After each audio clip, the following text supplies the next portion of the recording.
So I just got to watch the first 2 episodes of the brand new Percy Jackson and the Olympians show. This is a show based off the famous novel series written by Rick Riordan, a series that was tried and almost adapted fully about a decade ago into some very, very mediocre movies that ended up being, not very well received, movies that not a lot of people liked. So now today we have this new series, a Disney Plus series. I'm gonna be honest, I'm not the biggest fan of the Percy Jackson series as a whole. I never really grew up on it. I grew up reading Harry Potter, I read The Hunger Games. Those are the series that I really loved, and Percy Jackson just always kind of felt like a really cheap knockoff on Harry Potter for me. It just never really fully connected with me. And also when I actually, read the books and actually got into, even saw the movies, this was a time in my life where I was playing through God of War 3 and God of War 2 and all of those games, and the only thing I had any interest in when it came to the Greek gods was doing stuff like this to them. But I always was interested to see if we'd ever actually get a full adaptation, and then I heard that we were getting a series on it, and I was like, that's interesting. Maybe they'll finally adapt this and make it really good. And then I saw what company was making the series on it. You can't keep getting away with it! You can't keep getting away with it! And I lost all hope because Disney is atrocious and everything they touch turns to shit. You want an example? Well, Star Wars. You want another example? Well, let's look at Marvel right now. You want another example? How about Indiana Jones? Everything this man Bob Iger touches is terrible. And why is that? Well, let's just start at the fact that Bob Iger is a terrible human being, and I'm not afraid to say it. He's just a piece of shit. He's pretty much evil, and I don't like him, and I will not be politically correct on this. Bob Iger's a bad human being. And because of that, you have a really shitty company that makes terrible art. So, what is my opinion on this new Percy Jackson show that is being made by a company that I do not like or respect at all? I don't know. It's okay so far. It's hard for me to really judge this show after only 2 episodes, so I won't give it a score or really give final thoughts until I do a full review. But what I will say about these first 2 episodes is they feel as cookie cutter as it could possibly get. There is absolutely nothing in these 2 episodes that sets this show apart from literally anything else that I have seen come out of the Disney factory machine over the last few years. This show has all the makings of as generic and a cookie cutter Marvel movie as you can get, an Indiana Jones movie, everything that they've made, the same style of comedy, the same boring cinematography, everything from even the music just feels as basic and as fine as it could possibly get. And it's not bad. I can't even sit here and say it's bad. It's just as basic and as easy as you can make a show. Therefore, because I have seen so much of this, I was just incredibly bored watching the first 2 episodes of this show. I was just bored, because I feel like I've seen this show before. I feel like I've seen it in just about every single Marvel series that they've done on Disney Plus, on every single Star Wars series, and on every movie that they've made over the past 10 years. I feel like I've seen this Percy Jackson show a million times, and it doesn't help the fact that this mold of this story, although I know the books are super popular, super successful, and it is, objectively an extremely well-written and thought-out story, it's just one that has kind of been done to death. That teen drama story, the same adventure of all these kids that have special powers and are kind of destined for greatness.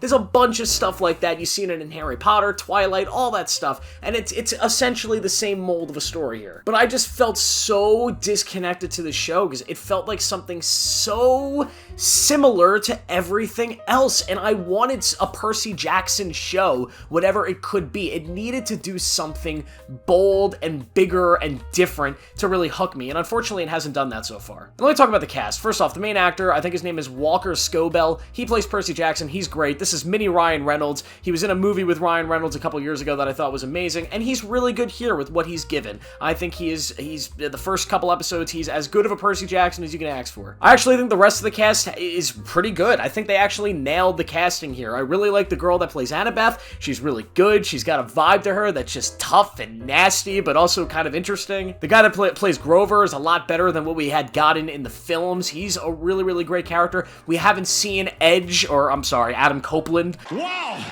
That really set me over the edge. We haven't seen him yet as Ares, but I'm excited for that. So the casting here is all great, but then there's just some characters that are not really cast well, and what I mean by that is some of the side characters that come in and just have like 1 or 2 lines. They kind of just threw random people in there that feel like they've never acted before in my life, and I'm not trying to hate on anybody, so I'm not going to call out anybody specifically, but there are some lines that are delivered in this episode so poorly that I can't believe they didn't.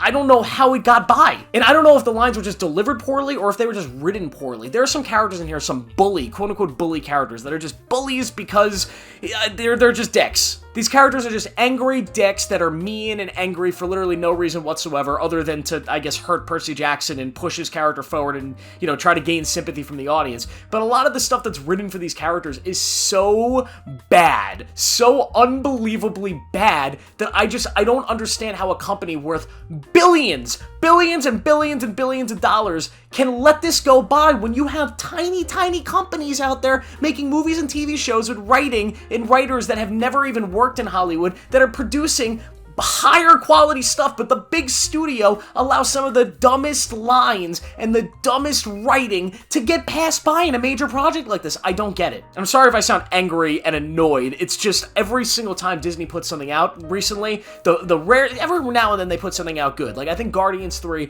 was great. Every now and then they allow a filmmaker to achieve their vision, but most of the time, I'm just so frustrated when I have to be forced to watch something that this garbage studio produces. But yes, some of the lines just being cringy, some of the writing just not being good at all, and I feel like it just rushed through a lot of the plot lines. I thought with a series that'd be a ton of episodes, they would take their time getting through everything, because the movie, one of the things that everybody hated about the movie is it sort of rushed through everything, but I somehow feel like these 2 episodes rushed through a lot of the stuff even faster. I feel like they barely spent any time at this camp, the Camp Half-Blood. Like, they fly through the plot line there, they throw new characters at you so fast, you don't really care about any of them, so when emotional stuff is happening between them, none of it really matters. I mean, you have a series that, I don't know how many episodes there's going to be, I'm assuming it's either 6, 7, or 8, right? You have a series, let them be hour-long episodes and draw out these plots. Let us get introduced to the characters and the setting before you just start throwing stuff at the audience, and it's just, it moves so fast,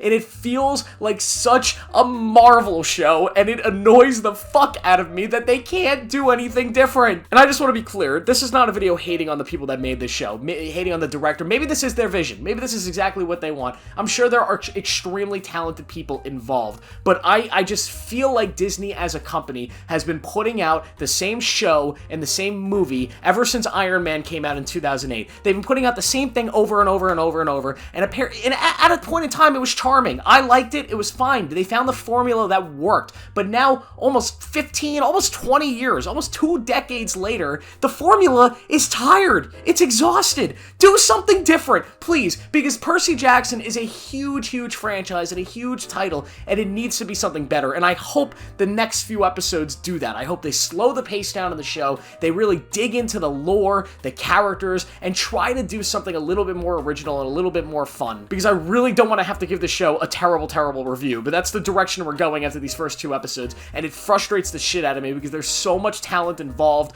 This is a story that a lot of people feel connected to, and I know the show is reviewing well at the moment, but I was so frustrated watching these 2 episodes. That's the video, guys. I hope you guys did enjoy it. Please like it and subscribe and tell me how wrong I am in the comments, because I'm sure people aren't going to be happy about this. But I'll see you guys in the next one.